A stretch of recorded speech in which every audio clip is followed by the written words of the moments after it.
안녕하세요. 밝음을 향하여 진명입니다.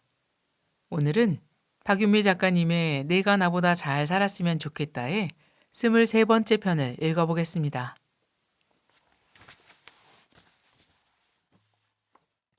신이 우리 문제를 전부 해결해 줄 수 있나요? 엄마, 리처드 도킨스는 자신의 져서 만들어진 신에서 신이 없다고 주장하면서 오히려 신을 믿음으로써 일어났던 전쟁, 기아, 빈곤 문제를 일깨워줘요. 특히 오랫동안 논쟁의 대상이었던 창조론과 진화론에 대해 생물학적 증거와 역사적 사실들을 넘나들면서 창조론의 허구성을 조목조목 입증하는 내용이 특히 인상적이었어요. 그의 주장과 불교에서 말하는 무신론이 같은 이야기인가요? 엄마도 그 책을 읽었지만 리처드 도킨스는 신이 존재할 가능성이 매우 낮다라고 말했을 뿐 신은 단연코 존재하지 않는다라고 단언한 건 아니잖니. 그동안 신이 창조했다고 굳게 믿어왔던 여러 상황을 신이 창조한 것이 아님을 생물학과 물리학으로 증명해 보이면서 굳이 신이 존재하지 않아도 된다는 사실을 알려준 정도지. 하지만 그것만으로 신이 존재하지 않는다고 결론을 내릴 수는 없다고 생각해. 불교의 무신론은 리처드 도킨스 교수의 무신론과는 완전히 다른 개념이야. 불교의 무신론은 신이 없다는 게 아니라 신은 존재하지만 신앙과 믿음의 대상이 아니란 뜻이야. 불교에서는 신도 중생이기 때문에 제도해야 할 대상으로 보는 거야. 실제로 불경을 보면 부처님 설법을 듣기 위해 인간뿐 아니라 범천, 제석천, 건달바, 아수라, 긴나라 등 온갖 신들이 자리를 잡고 앉아 법문을 듣는 장면들이 많이 나온단다. 그럼 부처님은 인간뿐 아니라 모든 신들의 스승이시네요? 그래, 열의 시포명이라 해서 부처님을 부르는 10가지 호칭이 있는데 그 중에 하나가 천인사란다. 부처님은 모든 신, 인간, 축생의 스승이란 뜻이란다. 초등학교 시절 역사 탐방교실 다닐 때 유명한 사찰에 간 적이 많아요. 절에 가면 보통 산신각, 칠성각이 있었고 그곳은 산신을 섬기는 곳이란 설명을 들었던 기억이 나요. 불교는 신을 제도하는 종교라면서 왜 산신각을 만들어서 신을 섬기는 것을 장려하나요? 장려까지는 아니고 산신각과 칠성각을 보면 부처님의 자비심을 느낄 수 있어. 본래 불교는 산신각과 칠성각과는 아무 상관이 없지. 산신과 칠성신 등은 우리 조상들이 예로부터 섬기던 토속신이야. 그런데 불교가 우리나라에 전파되면서 우리 고유의 토착신앙을 끌어안다 보니 사찰 내에 산신각이나 칠성각이 자리 잡게 된 거란다. 불교와 토착신앙을 비교하자면 그 수준 차이가 하늘과 땅만큼 크단다. 그런데도 부처님은 토착신앙을 무시하거나 없애지 않고 포용해 가면서 불교를 가르치셨잖아. 훨씬 우월한데도 불구하고 열등한 대상을 밀어내지 않고 끌어안고 가면서 이끌어주는 불교가 정말 대단하지 않니? 이 세상엔 자기 종교가 최고라면서 타 종교를 배척하는 종교들이 수두룩하거든. 그렇군요. 그런데 산신이나 칠성신은 불교 안에서 어떤 역할을 하는 거죠? 그냥 단순히 토착신을 상징하는 것 뿐인가요? 산신이나 칠성신도 살아생전에 좋은 일을 많이 한 덕분에 얻게 된 지위라고 알고 있어. 그리고 이분들은 각자 어떤 능력이 있어서 그 힘만큼 중생들을 도와줄 수 있단다.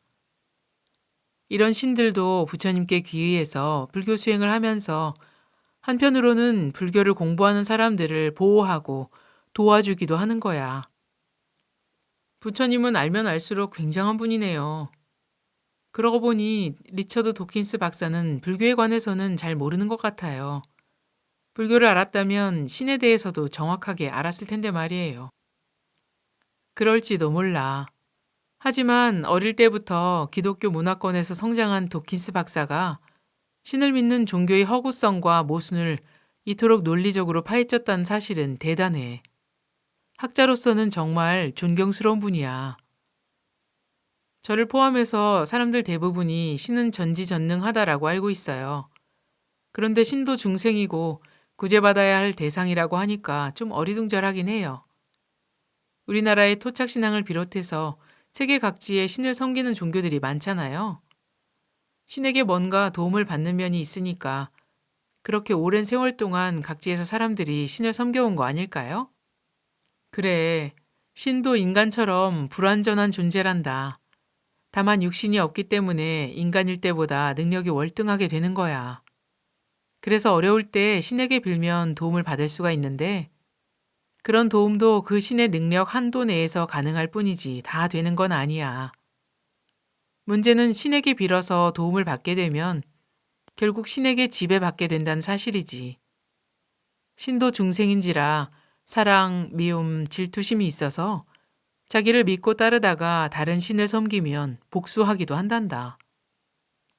그래서 어려운 일이 생기더라도 되도록 신에게 빌어서 해결할 생각하지 말고 자신의 노력으로 타개해 나가는 편이 좋은 거야. 그렇군요. 그럼 부처님은 어떤가요? 만일 부처님을 믿고 따르다가 부처님 대신 다른 신을 믿으러 가면 어떻게 돼요? 부처의 자리는 움직이지 않는 자리로 알고 있어. 그리고 부처님은 사랑과 미움, 따름과 거스름 등의 상대적인 마음을 초월하신 분이야. 중생이 부처님을 따르든 안 따르든 개의치 않으시지. 그러면서도 중생을 괴로움에서 구해주기 위해 기다려주시고 갖가지 방편으로 일깨워 주시는 분이지. 그리고 당신을 향한 믿음을 강요하지도 않고 다른 종교를 믿으면 나쁜 일이 일어날 거라는 말씀도 안 하셔.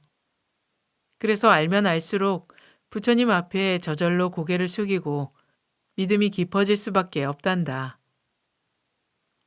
신의 세계. 사람은 영혼과 육신의 결합체이다.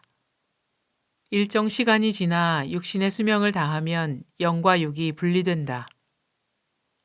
분리된 영혼은 영혼들이 모여 사는 세계로 이동하는데 여기서 육신이 없는 영혼을 신이라고 한다. 신의 세계는 몇 가지 특성이 있다. 첫째, 신의 세계는 현상계의 복사판이다. 각 영혼은 생전에 갖고 있던 인식을 그대로 지니고 산다. 그리고 보이지 않는 영혼들로 만들어진 신의 세계는 직간접적으로 현상계에 영향을 미친다. 둘째, 신의 세계는 현상계와 마찬가지로 미완성의 세계다. 약육강식의 법칙에 따라 강자가 약자를 지배하는 곳이다. 또한 신들은 자신의 힘을 강화하기 위해 오랫동안 인간을 이용해왔다. 셋째, 신의 세계는 현상계와 달리 변화가 매우 느리다. 그래서 마음을 변화시키기 어렵고 결과적으로 영적 성장 속도가 더디다. 넷째, 신들이 인간을 지배하는 가장 직접적인 방법은 인간의 육신에 들어오는 것이다. 이를 접신 혹은 빙의라고 한다. 접신이 되면 육체적, 정신적 고통이 크다. 다섯째, 모든 중생은 자신이 지은 업에 따라 기약 없이 윤회하는데 윤회의 주체가 바로 이 영혼이다. 삶과 영혼의 비밀. 여러분들은 어떻게 생각하세요? 신은 과연 전지전능한 존재일까요? 무조건 신에게 의지하면 어떤 일들이 벌어질까요?